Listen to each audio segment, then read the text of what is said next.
pasal yang ke-14 ayat yang ke-26 sampai ayat yang ke-31. Injil Markus pasal yang ke-14 26 sampai ayat 31. 14, 26, 31. Saya bacakan dengan judul perikop Petrus akan menyangkal Yesus. Sesudah mereka menyanyikan nyanyian pujian, pergilah mereka ke Bukit Zaitun. Lalu Yesus berkata kepada mereka, kamu semua akan tergoncang imanmu, sebab ada tertulis, aku akan memukul gembala, dan domba-domba itu akan tercerai-berai. Akan tetapi sesudah aku bangkit, aku akan mendahului kamu ke Galilea. Kata Petrus kepadanya, biarpun mereka semua tergoncang imannya, aku tidak. Lalu kata Yesus kepadanya, aku berkata kepadamu, sesungguhnya pada hari ini, malam ini juga, sebelum ayam berkokok 2 kali, engkau telah menyangkal aku 3 kali. Tetapi dengan lebih bersungguh-sungguh, Petrus berkata, sekalipun aku harus mati bersama-sama engkau, aku tak akan menyangkal engkau. Semua yang lain pun berkata demikian juga. Bapak-Ibu saudara sekalian, kalau kita melihat semangat, keberanian, tekad daripada Petrus, itu tidak diragukan lagi. Sungguh luar biasa. Semangat, tekad, keberaniannya yang menggebu-gebu itu tidak disangsikan lagi. Karena dia begitu semangat, dia berantusias untuk tetap bersama dengan Yesus. Dia ada sebuah gejolak di dalam hatinya untuk tetap semangat, tetap berani mengiring Tuhan apapun yang terjadi. Bapak-Ibu sekalian, pada waktu itu sempat Yesus menegur kepada Petrus. Dia berkata, sebelum ayam berkokok 2 kali, engkau akan menyangkal aku 3 kali. Bapak-Ibu sekalian, memang kalau sesuatu semangat, gairah atau tekad yang besar tanpa ada sebuah dasar yang benar, maka ibaratnya sebuah pesawat yang tidak mempunyai sebuah landasan. Seandainya dia mau turun, dia tidak punya landasan, maka akan mengalami sebuah kesulitan untuk bisa landas, yaitu di mana dia harus landas atau di bandara. Demikianlah kalau seandainya tertutup awan yang begitu tebal, cuaca buruk, mesti ada sinyal atau mercusuar yang memberi tanda bahwa itulah landasannya, memberikan sebuah petunjuk bahwa itulah landasannya. Kalau tidak ada semua petunjuk atau landasannya, maka akan berputar-putar.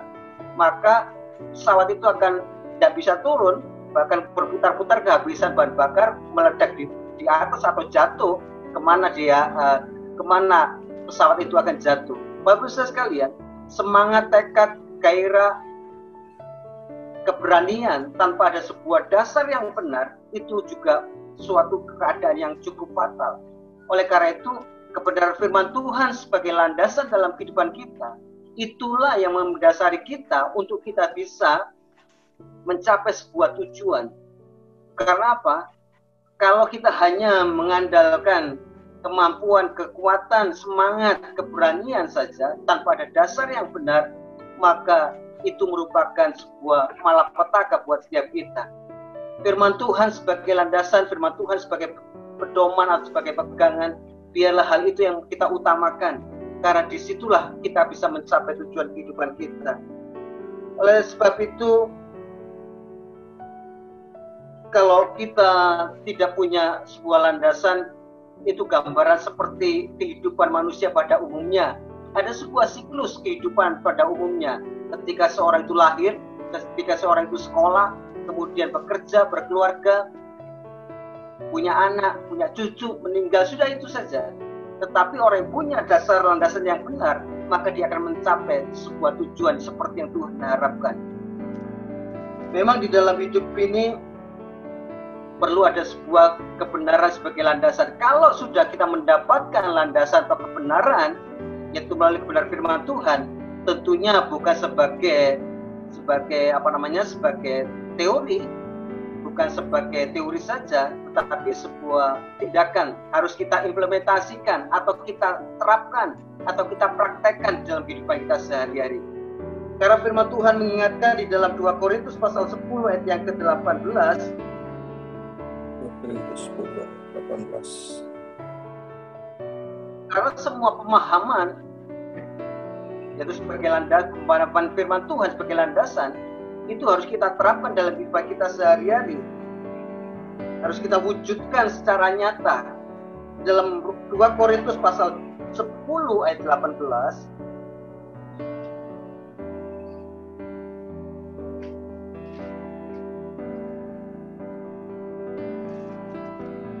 2 Korintus 10 ayat 18 dikatakan, sebab bukan orang yang memuji diri yang tahan uji, melainkan orang yang diuji Tuhan. Sementara kita menghadapi kondisi pandemik, beberapa tadi sudah masuk di dalam WA, ya di grup itu, di mana akan terjadi sebuah pandemik secara global tanpa terkecuali, tidak ada batasan, semua orang semuanya terkena. Seperti itu ya, itu kisahnya. Kondisi-kondisi seperti ini akan membuat hati kita tambah semangat atau semakin lemah. Tetapi biarlah kebenaran yang menjadi landasan yang sudah kita pahami, mari kita praktekkan, kita terapkan di dalam kehidupan kita, supaya kehidupan yang tahan uji itu nyata di dalam kehidupan kita. Tuhan rindukan setiap kita memiliki daya tahan yang luar biasa seperti yang Tuhan harapkan. Karena sebelumnya pada waktu itu peristiwa yang terjadi ketika Yesus tidak disalib, Yesus berkata, engkau akan digoncangkan. Ada kegoncangan yang besar, gembala dipukul dan para domba-domba akan tercerai-berai. Ada sebuah goncangan yang besar. Kalau seseorang tidak tahan uji, maka hal itu akan menjadi kenyataan. Itu sebagai peringatan daripada Tuhan Yesus kepada murid-muridnya, termasuk pada kita. Kalau kita tidak tahan uji, maka kita akan tercerai-berai. Artinya kita sudah akan kehilangan, yaitu posisi kita sebagai domba, sebagai anak, sebagai calon mempelai. Dari hal inilah Tuhan tidak inginkan dalam kehidupan kita. Melalui peristiwa ini, biarlah mengingatkan buat setiap kita, biarlah kita menjadi orang yang tahan uji. Memang hal itu bukan sesuatu hal yang mudah. Karena dengan tahan ujilah seseorang akan menghasilkan sebuah pengharapan seperti yang tertulis dalam Roma pasal yang ke-5. Di situ dikatakan bahwa penderitaan atau tantangan pergumulan itu akan menghasilkan sebuah ketekunan. Dan ketekunan akan menghasilkan sebuah tahan uji. Dan tahan uji akan menghasilkan sebuah pengharapan. Kalau dalam kondisi-kondisi seperti ini kita tidak tahan uji, kita akan kehilangan pengharapan. Kalau kita kehilangan pengharapan, sia-sialah kehidupan kita di muka bumi ini. Rasanya segala usaha upaya yang kita lakukan, jeripaya yang kita kerjakan, semuanya akan sia-sia kalau kita tidak ada sebuah pengharapan. Dan semuanya itu, pengharapan itu timbul apabila ada sebuah tahan uji. Bagaimana kita bisa tahan uji? Ketika kita mengaplikasikan, menerapkan firman atau pemahaman kebenaran firman Tuhan yang sudah kita dapatkan di dalam kehidupan kita. Selain kita mengaplikasikan atau menerapkan firman Tuhan yang sudah kita terima, seperti yang Bapak Ibu dapatkan mungkin itu melalui pembacaan firman Tuhan sendiri, melalui mendengar hamba-hamba Tuhan, atau melalui literatur yang lain, marilah kita mencoba belajar sedikit demi sedikit. Memang nggak bisa kita mengaplikasikan secara utuh, secara penuh, secara sempurna, sedikit demi sedikit. Karena 1 kilometer itu pun diawali dari 1 senti atau bahkan 1 mili. Tanpa semuanya itu tidak akan tercapai jarak seperti yang sudah dituju. Bapak Saudara sekalian, selain kita mengaplikasikan, menerapkan firman Tuhan, maka tentunya ada sebuah usaha yang terus dilakukan untuk tetap bertumbuh. Bukan hanya sekedar kita menerima, mengaplikasikan, tetapi harus ada nyata pertumbuhan di dalam kehidupan kita. Sebagai bukti bahwa dalam diri kita ada kehidupan, maka kita harus menguji diri kita sendiri. 2 Korintus pasal yang ke-13 ayat yang ke-5. Orang yang memiliki tahan uji apabila di dalam dirinya ada sebuah upaya, usaha untuk bertumbuh.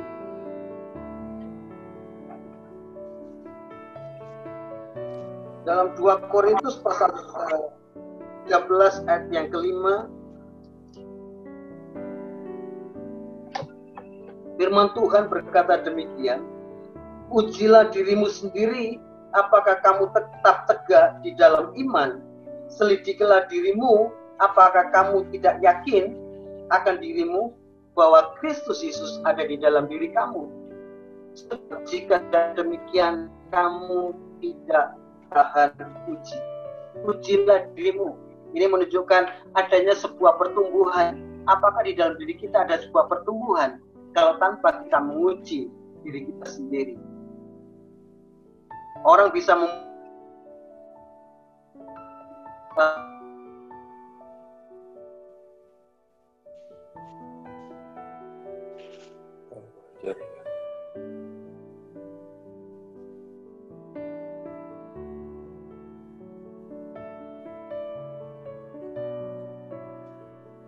kalau anak-anak saya itu mulai menanam hal-hal yang kecil, menanam ya membibit gitu, lihat, yaitu lombok atau macam-macam, atau kacang, sampai sudah panen kacang hijau meskipun jumlahnya sedikit, cuma enggak tahu berapa gram, tapi dia senang sekali ya.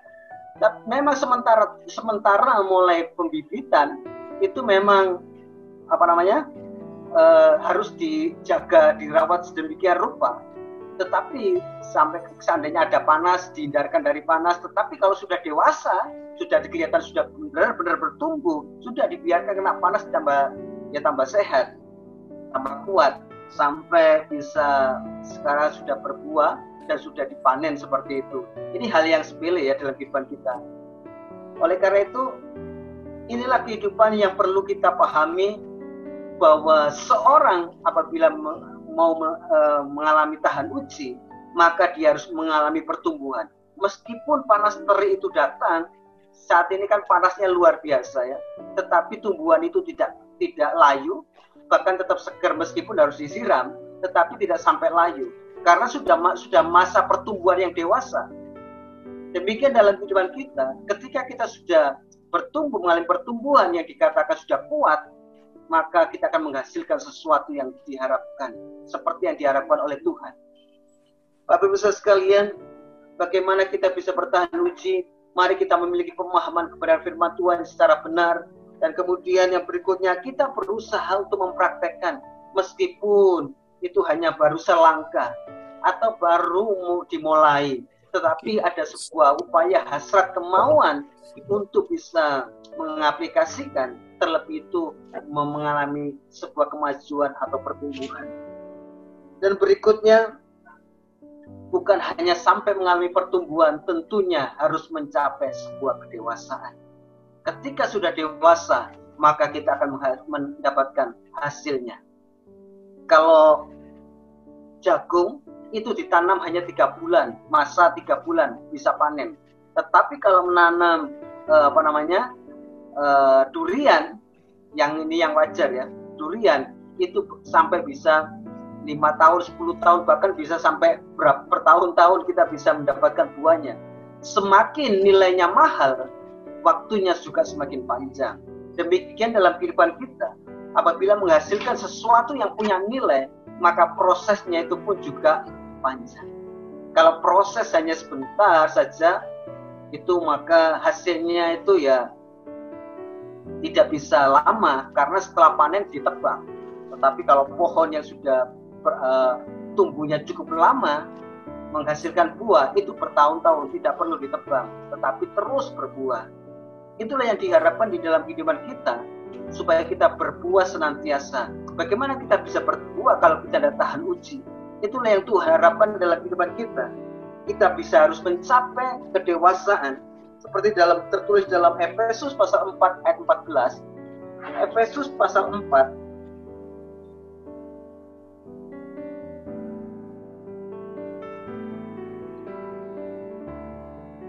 Efesus pasal 4 ayat 14 sampai ayat yang ke-16. Sehingga kita bukan lagi anak-anak yang diombang-ambingkan oleh rupa-rupa angin pengajaran, oleh permainan palsu manusia dalam kelicikan mereka yang menyesatkan.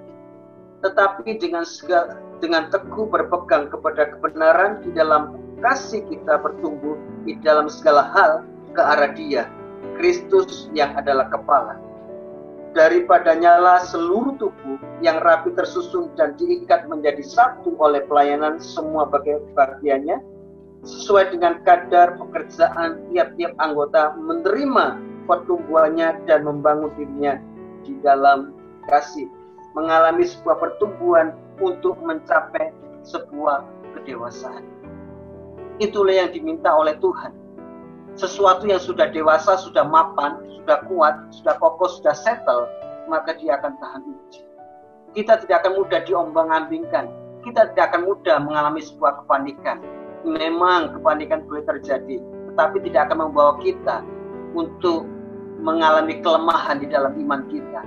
Kalau seorang anak ketika dia mengalami masalah, dia akan panik, bingung apa yang harus dilakukan. Tetapi jawaban orang tua, tenang saja, nanti kita kerjakan sama-sama. Tetapi anak masih belum puas kalau belum bisa melihat hasilnya. Tetapi ketika sudah melihat hasilnya, anak itu mengalami ketenangan. Karena apa? Dia tahu ada pribadi yang mendampingi, mengcover dia, pribadi yang sudah dewasa, yaitu orang tuanya. Demikian dalam kehidupan kita.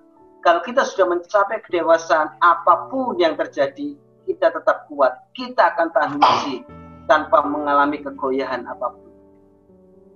Bapak Ibu saudara sekalian, biarlah di hari-hari yang kita lalui, kita jalani ini, biarlah kita menjadi pribadi yang tahan uji. Memang bukan sesuatu hal yang mudah, bukan sesuatu yang instan bisa kita lakukan. Kadang-kadang kita mengalami naik turun, kita mengalami kelabilan dalam situasi yang ada. Kadang-kadang kita kuat, dalam waktu sekejap kita bisa mengalami kelemahan. Dalam waktu sekejap kita bisa mengalami ketakutan, kecemasan. Tetapi selama kita masih berusaha untuk menerapkan benar firman Tuhan, kemudian berusaha menguji diri kita supaya terus bertumbuh dan sampai mencapai kedewasaan, maka kita akan menjadi pribadi yang kokoh, menjadi pribadi yang kuat, pribadi yang tahan uji. Semuanya ada ada prosesnya. Kalau kita melihat sebuah tayangan, kalau membuat sebuah hal yang kecil, contohnya membuat pisau. Saya ini suka dengan pisau yang tajam. Makanya saya punya pisau itu saya asah terus supaya tajam gitu ya. Ternyata supaya mendapatkan, tetapi sebentar buat motong sayur berapa kali gitu aja sudah tumpul. Ternyata bahannya itu kalau saya beli itu kan tidak mahal, harganya murah. Memang itu seperti plat, cuma dipotong kemudian diselet gitu aja. Jadi digerinda gitu jadi tajam gitu aja. Tetapi saya melihat supaya menjadi pisau yang tajam dan kuat, itu ternyata besi itu ditempas demikian rupa, dipukul, tidak karuan bentuknya, ya dipukul, ya dibakar seperti itu. Saya pikir buat apa ya? Ternyata itu supaya padat, supaya ulet gitu, supaya benar-benar solid bahannya itu, sehingga bahannya menjadi kuat dan tajamnya itu tetap awet. Demikian dalam kehidupan kita. Kalau kita hanya sekedar dipoles, kita hanya sekedar dipoles saja permukaannya, memang bisa cepat jadi pisau, tetapi kualitasnya cukup rendah. Kalau kita mengalami dalam hidup ini, kita menghindari sebuah ujian, tantangan, pergumulan, persoalan, percobaan, kita menghindari, maka kita tidak akan menjadi sesuatu yang berharga, tidak akan menjadi sesuatu yang berguna, tidak akan menjadi sesuatu yang punya nilai ya.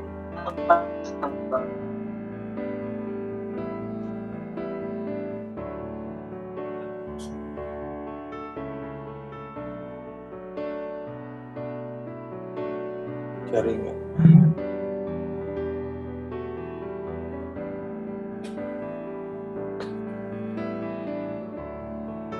Supaya kita mengalami pertumbuhan dan kita mencapai kedewasaan dan kita menjadi pribadi-pribadi yang tahan uji.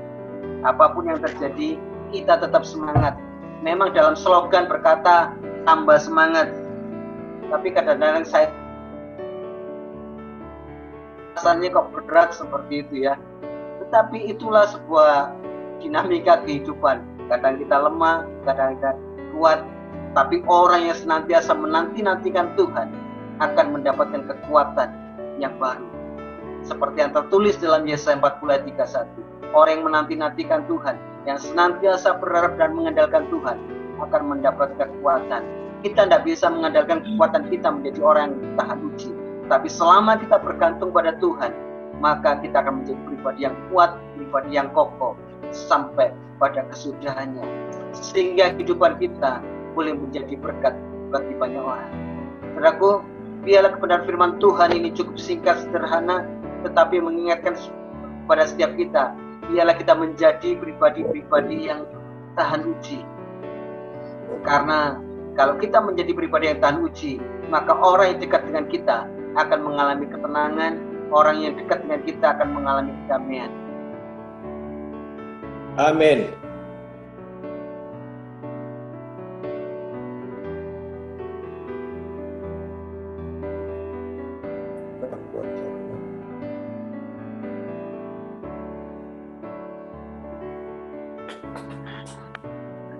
Akan berdoa. Kami bersyukur dan terima kasih atas segala kebaikan yang Kau berikan dalam kehidupan kami, Tuhan. Kami mengucap syukur dan terima kasih buat segala kasih sayang, anugerah yang Kau beri.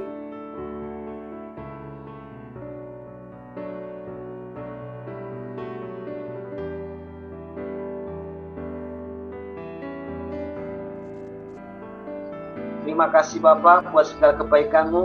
Kami percaya apapun yang sedang menguji kami, apapun menjadi tantang kehidupan kami, biarlah semua itu menghasilkan sesuatu yang luar biasa dalam kehidupan kami, supaya kami menjadi pribadi-pribadi yang tahan uji, sementara kami harus menghadapi tantangan pergumulan di dalam kehidupan ini. Tapi kami percaya kasih setia-Mu kekal selama-lamanya. Terima kasih Bapa. Dalam nama Tuhan Yesus kami berdoa dan mengucap syukur. Haleluya. Amin. Amin.